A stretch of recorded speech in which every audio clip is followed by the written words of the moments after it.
하나님의 말씀 봅니다. 하나님의 말씀은 고린도전서 3장 1절에서 15절, 신약성경 265쪽입니다.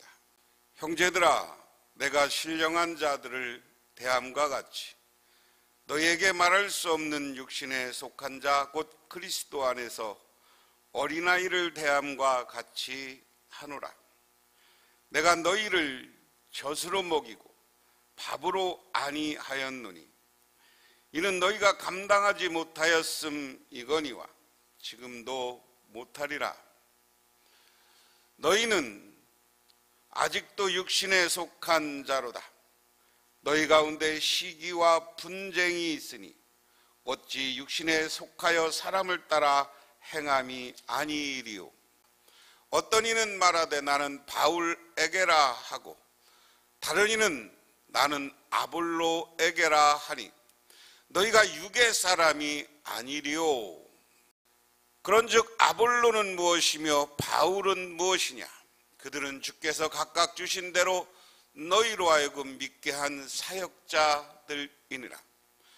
나는 실어 먹고 아볼로는 물을 주었으되 오직 하나님께서 자라나게 하셨나니 그런즉 심은 자나 물 주는 이는 아무것도 아니로되 오직 자라게 하시는 이는 하나님뿐이니라.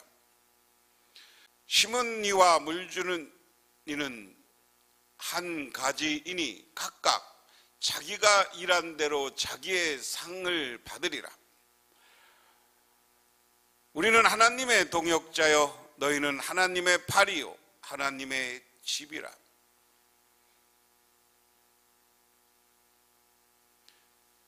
내게 주신 하나님의 은혜를 따라 내가 지혜로운 건축자같이 터를 닦아 두매 다른 이가 그 위에 세우나 그러나 각각 어떻게 그 위에 세울까 조심할지니라. 이 닦아둔 것 위에는 능히 다른 터를 닦아 둘 자가 없으니 이 터는 곧 예수 그리스도시라. 만일 누구든지 금이나 은이나 보석이나 나무나 풀이나 칩으로 이 터 위에 세우면 각 사람의 공적이 나타날 터인데 그날이 공적을 밝히리니 이는 불로 나타나고 그 불이 각 사람의 공적이 어떠한 것을 시험할 것임이라. 만일 누구든지 그 위에 세운 공적이 그대로 있으면 상을 받고 누구든지 그 공적이 불타면 해를 받으리니 그러나 자신은 구원을 받되 불 가운데 받은 것 같으리라. 아멘. 고린도전서의 주제는 뭐냐라는 겁니다. 고린도전서의 주제는 교회의 일치다. 고린도전서를 고린도께 편지를 쓴 이유는 교회 안에 존재한 무질서함을 바로잡기 위한 것이다. 고린도 교회가 바울에게 제시한 문제에 대해서 답변하여 주기 위함이다. 내가 이것을 매 새벽기도 시작할 때마다 반복적으로 말씀을 드리는 이유가 있습니다. 지난주에 이 지도로 설명을 했고요. 이 빨간 선이 이 고린도를 통해서 뻗어가는 이 항로. 요즘은 어떤 도시가 발달하려면 철도를 중심으로 해서 발달합니다. 근데 불과 200년 전만 해도 어떤 도시들은 물길을 중심으로 해서 발전했어요.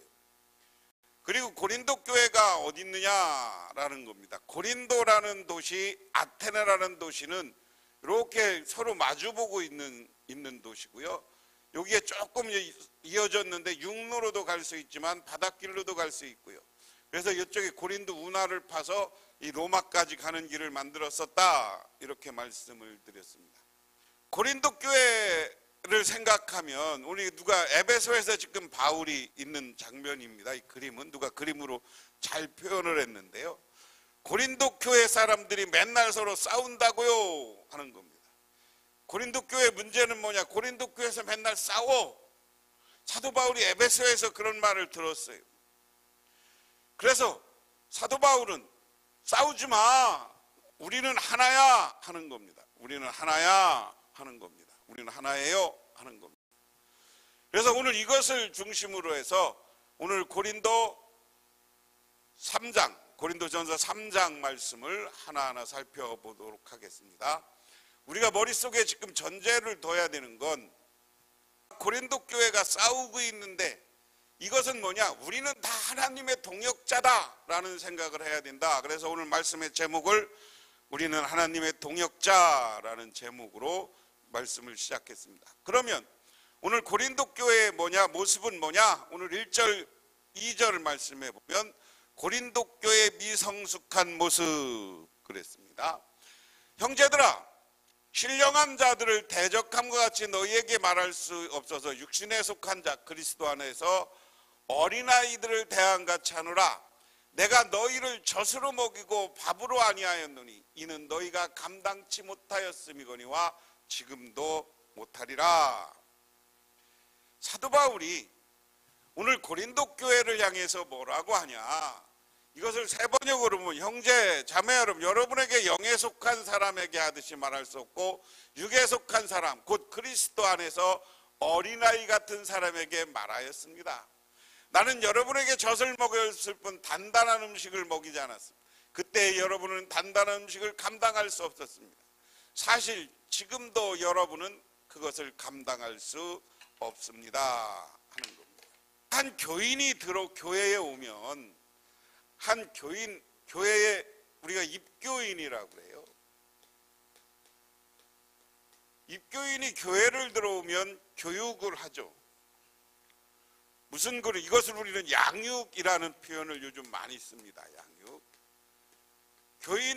교회에 들어오면 새로 교회 새신자가 생기면 이 사람들을 교회의 정상적인 교인이 되기 위해서 양육을 해. 근데 양육은 어떻게 합니까? 왜 이 양육이라는 개념이 왔는지 오늘 말씀이 사람들에게 요즘 양육을 하는데 여러 가지 교육의 과정들이 교회마다 있어요. 새신자 교육이 있고요. 제자 훈련 교육이 있고요. 성경 공부 교육이 있고요. 그래서 이런 교육 과정을 거쳐서 한 사람이 밖에 나가서 선교하고 증언이 될 수 있는 일꾼을 만든다 하는 겁니다. 그래서 한 입교인 새신자가 일꾼이 되기까지는 여러 과정을 거쳐서 교회에서 교육해야 된다는 게 정설이에요. 그래서 오늘 사도 바울이 뭐라고 하는 거냐? 이 양육이라는 개념을 보면 고린도 교인들 니들은 어린아이와 같아. 그래서 너희들에게 어린아이에게 단단한 음식을 못 먹고 젖을 먹이듯이 내 젖만 먹였어. 왜? 당신들의 수준이 지금 여기밖에 안 돼. 이 양육 수준이 여기 지금 새신자 교육하는 수준밖에 안 돼서 더 이상 가르칠 게 없어. 단단한 거 안 가르쳤어. 그래서 여러분들이 소화될 만큼만 영적인 교육을 했다 하는 겁니다. 3절이 이제 이거에 대한 설명이에요. 그러면서 고린도 교회는 어떤 분쟁이 있었느냐? 너희는 아직도 육신에 속한 자로다. 너희 가운데 시기와 분쟁이 있으니 어찌 육신에 속하여 사람을 따라 행함이 아니리요. 어떤 이는 말하는 나는 바울에게라고 다른 이는 아볼로에게라니 너희가 육의 사람이 아니리요. 오늘 3절 4절 말씀은 너희들은 아직 어린아이와 같다 하는 거예요. 고린도 교인들이 어린아이 같아.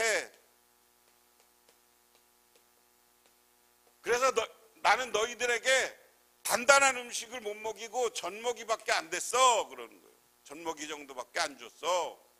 왜 그러냐? 어린아이 같은 첫 번째 이유가 너 육에 속한 사람이다. 육에 속한을 다른 오늘 헬라어로 보면 이게 육에 속한이라는 단어가 뭐냐면 육에 속한은 사로키코이라는 말입니다. 이 사로키코이라는 말은 영어에서는 을리클리라는 말로 세상적인 사람 그랬습니다. 육에 속한 사람, 세상적인 사람. 왜 육에 속한 사람이고 세상적인 사람이냐? 너는 바울에게로라는 것은 바울파, 아볼로파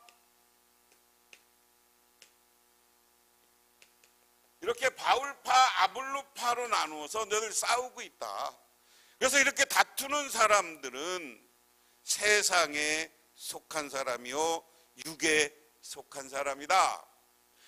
그래서 이 육에 속한 사람들에게 나는 더 이상 어떤 교육을 할 수 없어. 그 얘기. 더 이상 단단한 교육을 가르칠 수가 없었어. 그래서 나는 너희들에게 단단한 것을 먹이지 못하고 전만 먹였다. 그러면서 오늘 이제 그러면 우리는 누구냐? 나와 아볼로 그리고 너희들에게 갔던 사역자는 누구냐 하는 겁니다. 그런즉 아볼로는 무엇이며 바울은 무엇이냐? 그들은 주께서 각각 주신 대로 너희로 하여금 믿게 한 사역자들이라. 나는 심었고 아볼로는 물을 주었으되 오직 하나님께서 자라게 하셨나니 그런즉 심는 이나 물 주는 이는 아무것도 아니로되 오직 자라게 하신 이는 하나님뿐이라. 오늘 사도 바울은 오늘 고린도 교회 교인들을 어린아이 같이 비했고 니들은 세상적인 사람이다. 그런데 여러분 기억해야 될 건 아볼로파도 바울파도 아니다. 우리는 그냥 물을 주는 농부 정원사와 같구만. 정원사라는 표현보다는 정원사 같은 사역자, 농부 같은 사역자 이렇게 제목을 붙였으면 더 좋겠는데 나는 심었고 그러니까 사도 바울이 고린도 교회를 개척해서 나는 기초를 심었다. 근데 와서 너희들에게 물을 준 사람은 아볼로다. 근데 농사 원리에서 중요한 거예요. 아무리 농사꾼이 농사를 잘 져도 하나님이 자라게 하시고 하나님이 회방 놓으면 농사는 안 돼요. 사람이 아무리 농사를 잘 짓고 과일을 잘 길러놓고 물을 주고 곡식들 식물들을 자라게 해도 하나님이 자라게 하고 하나님이 도와주지 않으면 아무것도 안 된다. 심는 이와 물 주는 이는 한 가지라 각각 자기의 일한 대로 자기의 상을 받으리라. 우리는 하나님의 동역자들이여 너희는 하나님의 밭이요 하나님의 집이라. 자, 나 아볼로나 사도 바울은 하나님의 동역자이긴 한데 심는 사람, 물 주는 사람은 내가 한 일 때문에 하나님께 또 상을 받을 것이다. 근데 당신 고린도 교회 그리고 나와 아볼로는 파벌 나누는 우두머리가 아니라 서로 함께 일하는 동역자다. 교회에서도 마찬가지입니다. 하나님의 동역자라는 이 개념을 잘 생각하시기 바랍니다. 여기에서 우리는 그랬는데 여기 우리는 누구냐면요 성경에 이야기하는 사역자들이에요. 사역자는 누구였습니까? 고린도 교회는 바울, 아볼로 다 사역자들이에요. 그래서 자기는 심는 사람이었고 물 주는 사람이었다. 근데 이거에 대한 상급은 하나님이 따로 줄 것이다. 그 다음에 고린도 교회는 밭이다라는 거예요. 하나님의 밭이고 하나님의 집이야. 그러니까 당신들이 누구냐 하면 하나님의 밭이고 하나님의 집이야. 하나님이 와 계신 것이고 하나님이 기르는 기초가 고린도 교회예요. 그래서 우리는 동역자야. 이 사역자들은 하나님 이 고린도 교회를 성장하게 하는 동역자이지 따로 떨어진 게 아니에요. 그러니까 아볼로파, 바울파 나누지 말라는 이야기. 우리는 동역자다. 이게 중요한 겁니다. 오늘날 교회에서도 마찬가지예요. 교회에서도 목사님, 장로님, 권사님, 집사님들인데 이미 권사님, 집사님 이분 정도 되면 하나님의 사역자들이잖아요. 그래서 우리 복명교회를 섬기는 동역자 의식을 가져야 되는 거야. 하나님의 집, 교회를 함께 성장시켜야 돼.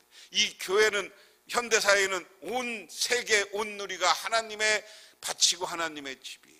그래서 이것에 새로 심겨지는 교인들을 우리는 성장시키고 교회 성장을 위해서는 동역자 의식을 가지고 하나님의 일에 전력을 다하시기를 주님의 이름으로 축원합니다. 그 다음에 이제 10절부터 15절까지는 우리는 건축가 같은 사역자다. 아까 5절에서 9절까지는 사도 바울이나 아볼로를 농부에 비유하고 정원사에 비유해서 심는 사람이고 기르게 하는 사람. 그래 우리는 동역자다.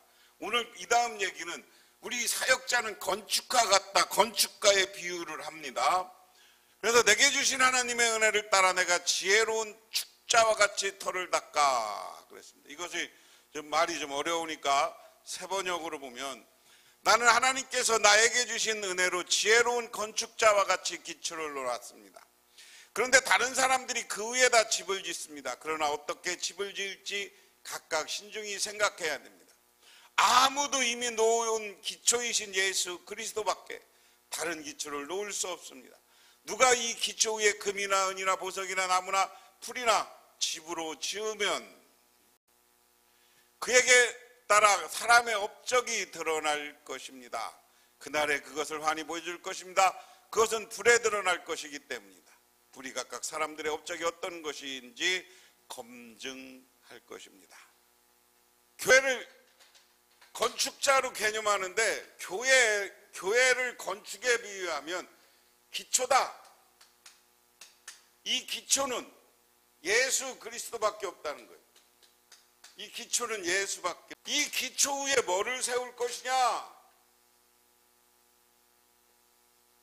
이 기초 위에 세우는 것도 예수 그리스도를 예수를 세워야 돼. 예수를. 여기다가 사람이 돈, 물질, 금도 물질이죠. 명예. 여기다 돈이나 금이나 명예나 세상적인 것을 교회 위에 얹으면 나중에 하나님이 불로 심판할 때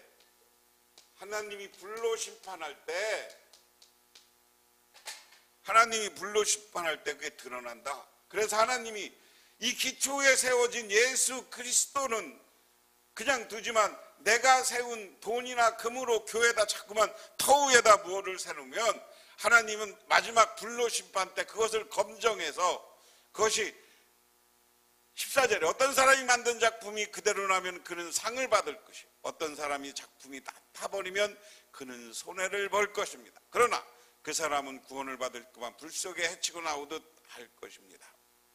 아주 중요한 개념이에요. 교회 위에다가 예수를 쌓으면 하나님 나중에 불로 심판을 하면 이것은 그대로 남는다는 거예요. 근데 돈과 금과 명예는 태워지고 사라져. 없어져. 심판에 또 없어져. 그러면 이것을 심은 사람들은 영생을 누리고 그리고 하늘나라에서 상급이 있어. 그런데 은이나 금을 쌓은 사람들은 이 불 속에 헤매이며 지옥불과 같은 곳에 헤매이며 나중에 힘들 것이다. 어려움을 겪을 것이다. 불 속을 헤치고 나오듯 할 것이다. 이 사람들 작품이 타버리면. 근데 예수를 믿으면 구원은 받는다.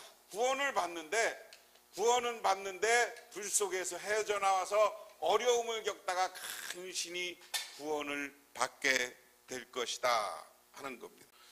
고린도 교회가 저렇게 튼튼히 세워지려면, 그래서 영원히 타지 않는 교회가 세우려면 교회가 하나 된다. 지금 고린도 교회 당신들은 어린아이와 같다. 왜? 육적인 것을 따라 살기 때문에. 그래서 이제는 육적인 것을 따라 살지 말고 예수 그리스도만, 건축으로 얘기하면 기초 위에 예수 그리스도를 세워라. 그러면 마지막 심판 때 하나님이 와서 심판을 해도 영원히 타고 사라지지 않지만, 여기다 명예나 세상, 금이나 돈이나 세상적인 것을 하면 불로 심판할 때 사라지고 마나 상급이 없어. 그래서 그는 구원은 받지만 너무 어려움을 겪게 될 것이다. 그러므로 당신들은 육적인 것, 세상적인 것을 따라 살지 말고 예수만 보고 살아라. 그리고 바울파, 아볼로파 하지 말아라. 이거 니들 잘하게 해준 거 하나님이야. 오늘날 교회도 하나님 앞에 이 말씀에 명심해야 돼요. 한국 교회가 성장하고 부흥한 거 하나님이 한 거예요. 그런데 거기다 자꾸만 은, 금을 쌓아놓고 나쁜 짓을 해요. 교회를. 이거 예수님이 심판을 다 태워버릴 거야. 구원을 받을지 모르지만 그의 인생은 심판의 때 불 속에 던져서 뜨거운 맛을 보고 나 말 것이다. 하지만 예수만 드러내고 예수만 세운 사람들은 하나님이 영원히 상급과 함께 그를 안식하게 할 것이다라는 믿음을 가지시기 바랍니다. 기도하겠습니다. 하나님 아버지 고맙습니다. 오늘도 하나님의 은혜와 은총을 기억하며 저희들 주님 앞에 정말 분파로 나누어진 것, 세상적인 건 육적인 삶이 아니라 오직 영적이고 예수 그리스도만 세우고 앞세우고 나가는, 나를 자랑하는 것이 아니라 예수만 자랑하고 살아가는 우리 모두가 되게 하옵소서. 그래서 하늘의 상급을 받게 하옵소서. 예수님 이름 받들어 기도드리옵나이다. 아멘.